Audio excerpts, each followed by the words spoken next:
La economía de Perú parece blindada contra crisis políticas. Sus cifras macroeconómicas son positivas, aunque no le faltan problemas, como por ejemplo la desigualdad o el empleo informal que supera el 70%. A tal punto que algunos economistas le han empezado a llamar el milagro económico peruano. Según el Banco Mundial, Perú ha multiplicado por más de 6 su Producto Interno Bruto en los últimos 20 años y ha registrado un crecimiento sostenido, con la gran excepción de 2020 por el impacto de la pandemia. También ha logrado reducir la pobreza. Si en 2001 alrededor de un 20% de los peruanos vivía con menos de $2,15 al día, en 2022 esa cifra se reducía a menos del 6%. Pero lo que llama la atención, y es particular de Perú, es que este desempeño lo ha logrado en medio de una constante tormenta política. Recordemos que ha tenido 5 presidentes en los últimos 5 años y el actual mandatario, Pedro Castillo, lleva meses amenazado con la destitución o vacancia. ¿Cómo lo ha logrado Perú? Aquí te contamos 3 razones.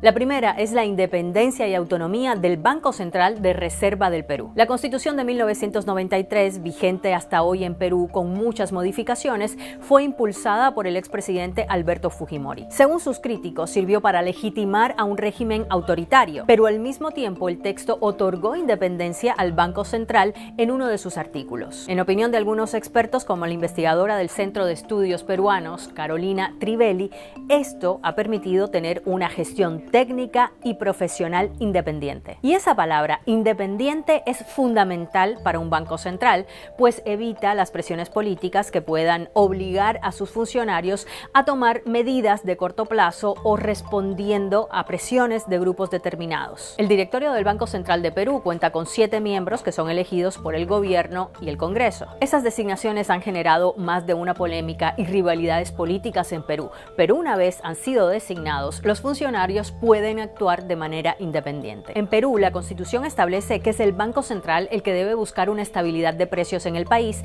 y este mandato le da la libertad para diseñar y ejecutar su política monetaria. Esto puede ser desde bajar o subir tasas de interés para luchar contra la inflación o emitir billetes o bonos si es necesario para estabilizar la moneda. Las cifras muestran que ejerciendo esta independencia, el Banco peruano ha sido exitoso manteniendo a raya los precios tras las crisis inflacionarias que se vivieron en los años 70 y 80 en Perú. Aunque en 2022, con las presiones externas por el aumento del precio de los combustibles, por la guerra en Ucrania y el coletazo que ha dejado la pandemia, las políticas del Banco Central de aumentar las tasas de interés parecen no estar funcionando del todo. Y varias calificadoras internacionales como Moody's o Fitch han reducido la calificación del país de estable a negativa. Otro elemento importante es que si bien Perú ha tenido 7 presidentes desde 2006, en ese mismo tiempo el Banco Central ha tenido a Julio Velarde como director. Muchos lo consideran el hombre fuerte de la economía peruana. Es un economista respetado que genera confianza por su capacidad técnica. Por eso, cuando el actual presidente Pedro Castillo lo ratificó en el cargo, en los mercados se interpretó como una señal de confianza en la economía peruana. Aunque también ha generado polémica. Por ejemplo, en 2008 fue blanco de duras críticas por sugerir que en los techos de los barrios pobres de Lima se podrían sembrar hortalizas para sentir menos la inflación. Pero en esa estabilidad monetaria hay otro elemento crucial. El banco ha logrado acumular más de $74.000 millones en reservas internacionales, unas de las más altas de América Latina en porcentaje del PIB. Con esa gran cantidad de dinero como respaldo, el banco puede movilizar grandes sumas en caso de necesidad, como a menudo hace para evitar bruscas devaluaciones del sol con su política de la flotación sucia. Este colchón importante de dinero es también uno de los motivos por los que Perú es uno de los países con menos déficit fiscal en la región. Representa un 2.5% del PIB y es otra de las razones de su sólida economía según el Banco Mundial. Según varios expertos, este bajo endeudamiento del país concede margen de maniobra al ministerio encargado de la política económica del gobierno y así puede continuar creciendo económicamente. Por ejemplo, según el gobierno, este 2022 la economía peruana cerrará con un crecimiento de 3.3%, una cifra superior a la subida del 2.2% que tuvo en 2019 antes de la pandemia.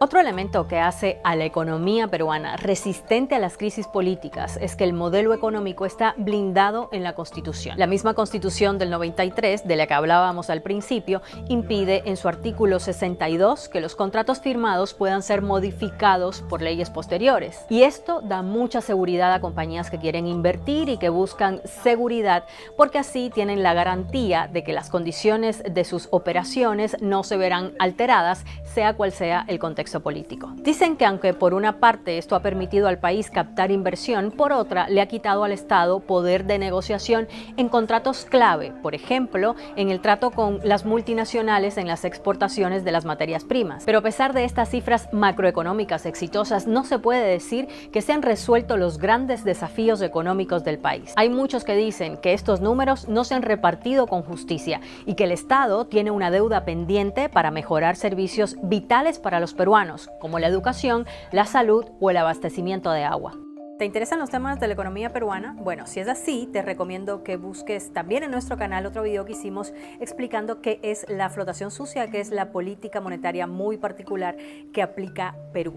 Cuéntanos aquí abajo qué te pareció este video, dale like y compártelo si te ayudó a entender un poco más acerca de cómo se comporta la economía en ese país, y si todavía no lo has hecho, suscríbete al canal. Nos vemos en el próximo. Chao.